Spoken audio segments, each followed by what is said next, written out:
Alors, je vais m'arrêter pour qu'elle ait quand même quelques minutes. Helen Nissenbaum, the floor is yours. Thank you very much. Thanks. It was very exciting to get the invitation because just like, as they say, a blast from the past, and it's wonderful to be here. Thank you very much for including me. I just have a few apologies. One is that I'm speaking English, and you don't want to hear me speak French.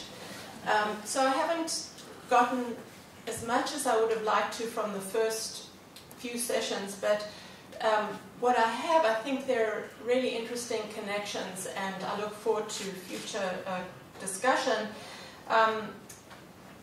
The second apology is that I'm going to, in the work that I'm going to describe, it's very much in progress, and although we're identifying, I think, deep and serious concerns, really in the area of privacy, I don't yet have solutions. So I don't like identifying problems without saying here are the solutions, but I feel we're in this space, in the arena of mobile health, and the project we're working on tries to identify some of these. Obviously, it doesn't cover everything.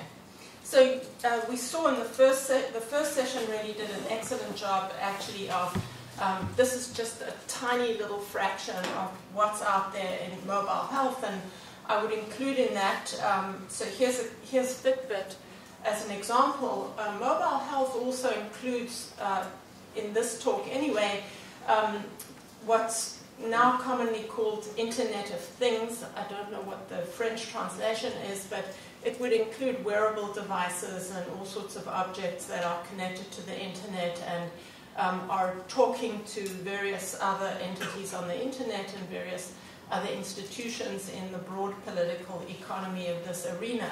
But I wanted to use the Fitbit.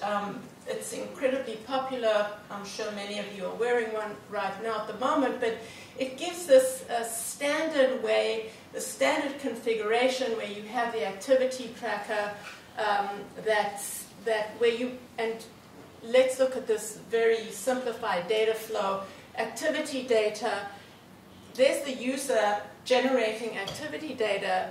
The activity data does not, contrary to maybe popular expectation, when you connect the Fitbit to your computer, it's not going to your hard drive, but rather it's going to the Fitbit server, performing activity analysis and then providing this information back to the user. So that's one of the standard flows, and I think one of the questions that was asked was, where is this information being stored? And I would argue that most of the apps that are out there, you're seeing this configuration. The data goes to the server, and then it's processed, and then the user gets some process representation. Now, with this in mind, Deborah Estrin, so the work that I'm describing comes from, it's been initiated by Deborah Estrin, who's a computer engineer, and she has something called the Small Data Lab. The idea is that there's big data science, and where you have electronic health records, there's a lot of analytics that's performed on the data, various societal level initiatives to gather digital footprints and to do analysis. They contrast this with small data science, where just to, make it very brief and superficial, N, number of subjects, is 1. N equals me. These are, and I think this relates to the talks that we just heard in the previous session, where we're trying to utilize data about me for my sake. And what Deborah Estrin is trying to do is create a platform for different app developers to be able to make good on that notion. And she calls that small data. So here's a little bit of a definition. I'm not sure if you can read it. I'm not going to read the whole thing. Small data are the digital traces that individuals generate as a byproduct of their daily activities, sending email, texting, talking, going to work, etc. Just a whole rich array of data sources. And for the most part, service providers are using the small data to target advertisements, recommend products, and so forth. But the small data lab wants to use the small data to enhance health. And so there's a whole lot of data that the small data lab wants to take advantage of, passively recorded, geolocation, various digital traces, purchases you're making, and so on, to utilize this data that you're generating towards your health. And the idea is that you would have developers creating small data apps and engagements, games, and so forth that can support healthy practices or give insight. And I really enjoyed the way in the first session, the different ways that some of this information can be utilized on behalf of the individual. This is the Small Data Lab, Deborah Estrin, in case you want to visit it. Data for use by and for the benefit of the individual data subjects themselves. Now, this was, I would hear Deborah Estrin giving these talks, and this is a little bit of the history of how we started working together. So I started thinking, all right, this is perhaps the most ambitious effort I had heard of utilizing data about the person for the person. So this is, let's say, a best case scenario. We're not talking about Fitbit, where the information, in my imagination, is going straight to the server, and it sits there, and there's very little regulation. And actually, there's been some work now with the Center for Democracy and Technology to try and interest companies like Fitbit to utilize this data in responsible ways, because there's great concern that it's going to go to health insurance companies and advertisements and so on. And you know, I should say at the outset that I'm speaking mainly of the US environment, where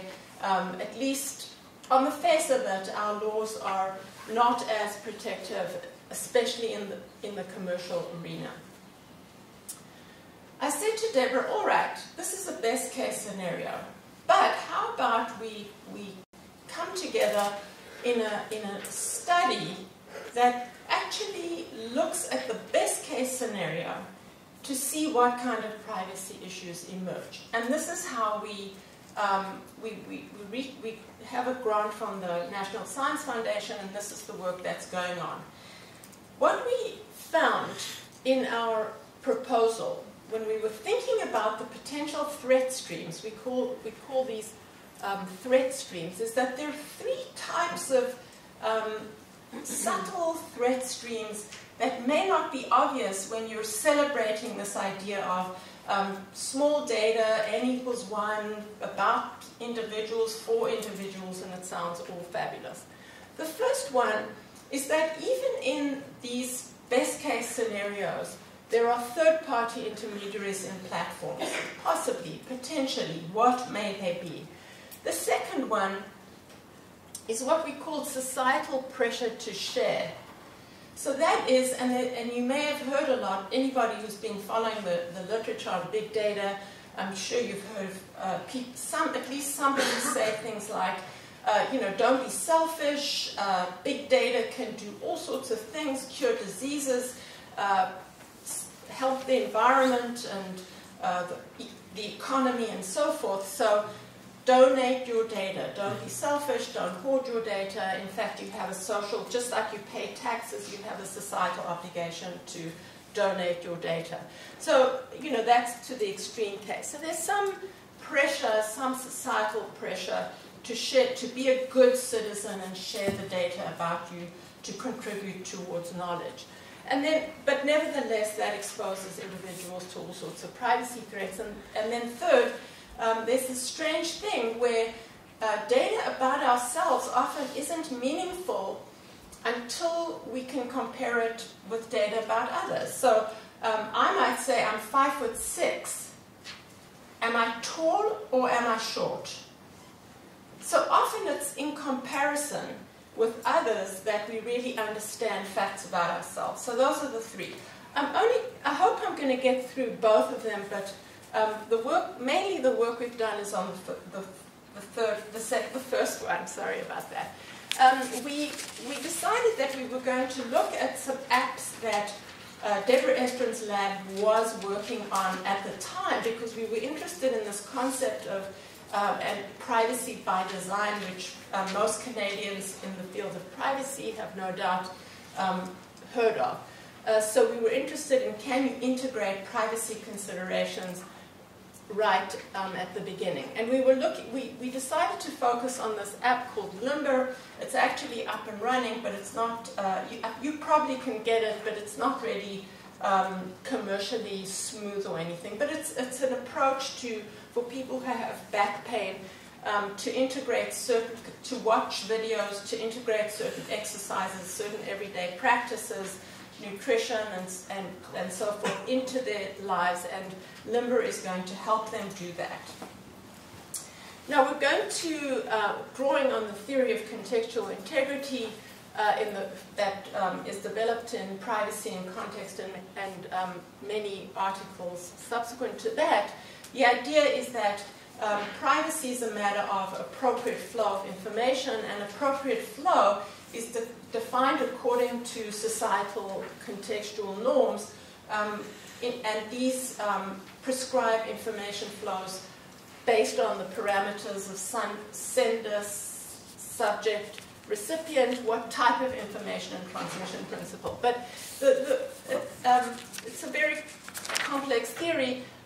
Yes, okay, thanks. But the main thing to keep in mind is what the theory prescribes in any given situation. For example, if we're thinking about Limber or any of these apps, Fitbit, any app that you want to think about in terms of privacy, it's very important in the first step to be able to and here I have argued the PIPEDA, I don't know how you pronounce it in Montreal. And HIPAA and many privacy laws are focused on fair information practice principles, and I have argued in various places that I think that fair information practice principles are problematic. From what I gathered in your presentation, you clarified that the current approach through privacy policies and consent is really a joke. And I fully agree with you. But anyway, the idea of contextual integrity in practice is if you want to evaluate the privacy of a certain practice, and in this case design, the first step is you need to generate a flow map to check the conformance of the practice or device that you're considering against normative expectations of flow. What is going on in this case? What flows are happening as a result of this practice, and do they conform with what individuals can legitimately expect? So this is what happened when we looked at Limber. Now, Limber, if you think about it, it's incredibly well-meaning. It's for the individual. And you can't, unfortunately, the writing is too small, but even in what I consider to be a really simple app in this small data universe, there's the user, and you have the flow. You have to authenticate the user in the blue. This is Moves, which is an alternate step count program an app that you can get on your device recently, and it happened after they had integrated Moves into Limber. It was bought by Facebook, and then you have a lot of apps that Limber has integrated. Force Therapeutics, which is this bottom rung, is a video presentation software, and many of the videos that show people, the users, how to do exercises come from force therapeutics. So, so now what did we do? We looked at this flow again, and we said, all right, people have downloaded Limber, so that's the party with whom they're engaging. But Limber, in order to function, has to utilize third parties. Why? Because they're a small operation. They're not going to do user authentication, so they're using Google. So they're using Google Plus sign-in, and so Google now is able to grab some of the information for people who are using Limber. Secondly, as I mentioned, they're using Moves, another third-party feature, because it's a small, many of these apps are created by small entities and they can't do everything. So Moves is a step count, now Moves, and now Facebook has a certain amount of information. Force Therapeutics is another third party, and now you have this complex flow, and we come down to here, and this is a very interesting set of parties. On the one hand, you have medical researchers who are trying to see whether these exercises can help people not have to have back surgery and so forth. And you have the tech researchers who are wanting to see how well Limber works. What's interesting to me here is that the commercial entities, at least in the US, you can't even think of them as regulated because of this problem of privacy policy and consent. So this is basically unregulated, and the app developers are fighting like crazy not to be considered as medical devices so that they don't have to be covered by HIPAA, which is the Health Information Portability and Accountability Act. But the medical researchers, way back to the Hippocratic Oath and everything that controls the researchers, these folks are regulated.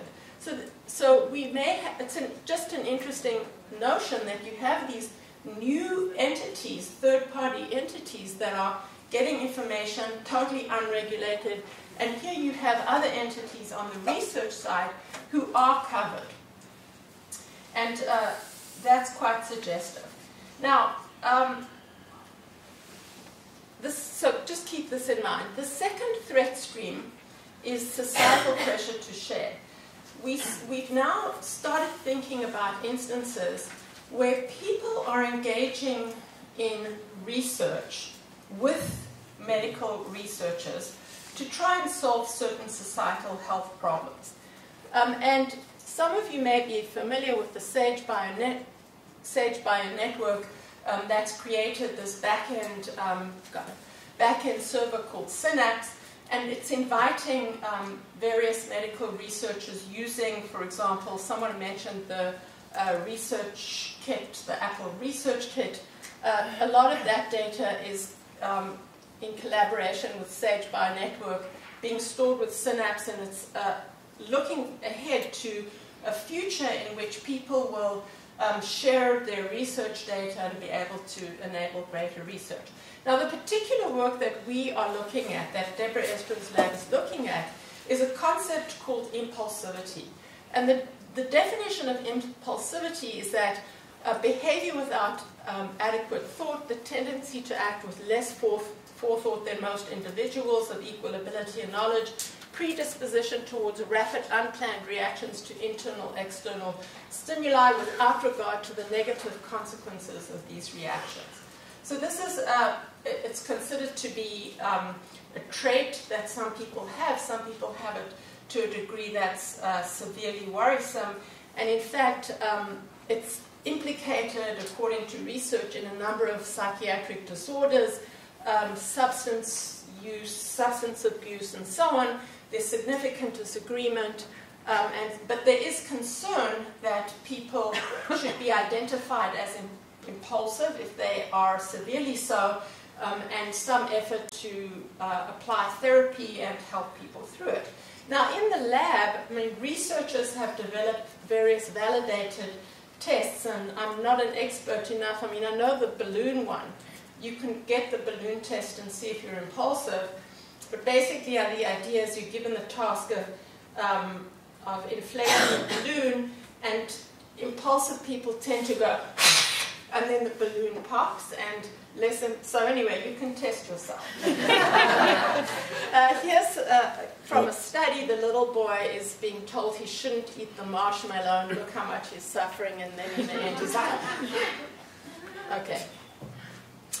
So for the most part, we're focused on treating self-regulation failures after they occur. Now, the idea, so we have these tests. You can go in, people can go in, and they can be diagnosed as impulsive. But what Deborah Estrin's work is to see whether there's passive data collection that you can get from someone's mobile device to identify just by certain activities on your mobile device whether you have this disorder or not.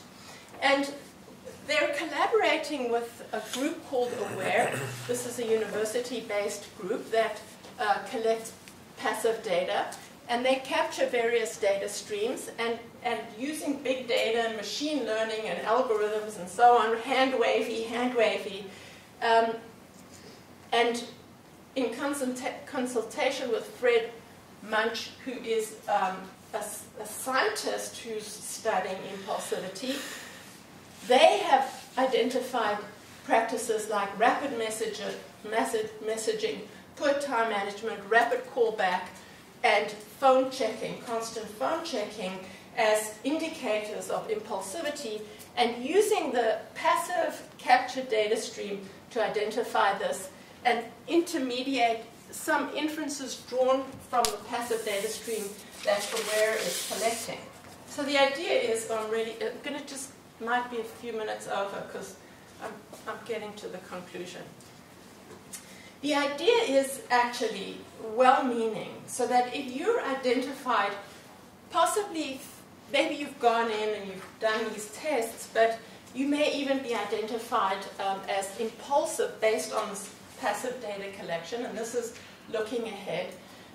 There's some data fusion and predictive model, and it may be that in certain circumstances, you're working with a clinician and a coach who's trying to stop you from doing things that your impulsive nature might push you to, like having that third drink before you're about to get in the car, or in the middle of the night you're watching one of these advertising channels on TV, and you've just bought $1,000 deep freeze that you actually didn't need but looked great at the time. It's actually pretty useful. What? Okay. But it's trying to identify the behavior and then perform the intervention. So not only post-fact, but to try and perform the interventions before the kid does the thing that's not so great.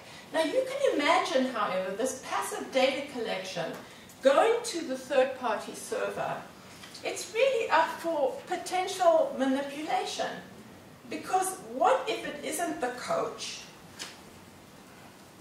but you have an adversary? I mean, I'm saying adversary, but it could be anything. It could be the TV station who wants to sell you the deep freeze.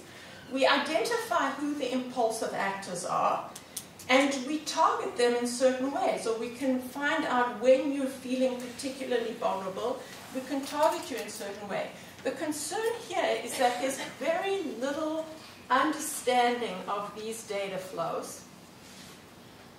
And it's incredibly, we might say researchers should, well-meaning progressive researchers should get the data, but how do we create constraints on the flow so that we prevent the adversarial exploitation of data that your phone company, that Google, that Facebook, that all these commercial companies, the ISPs who are giving you the service, have access to?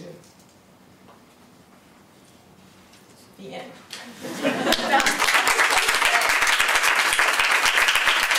Lisa Austin is going to provide the solution. Absolutely. Alors, notre deuxième conférencière qui, comme ça a été annoncé, va répondre à toutes les questions qui ont été formulées par Hélène,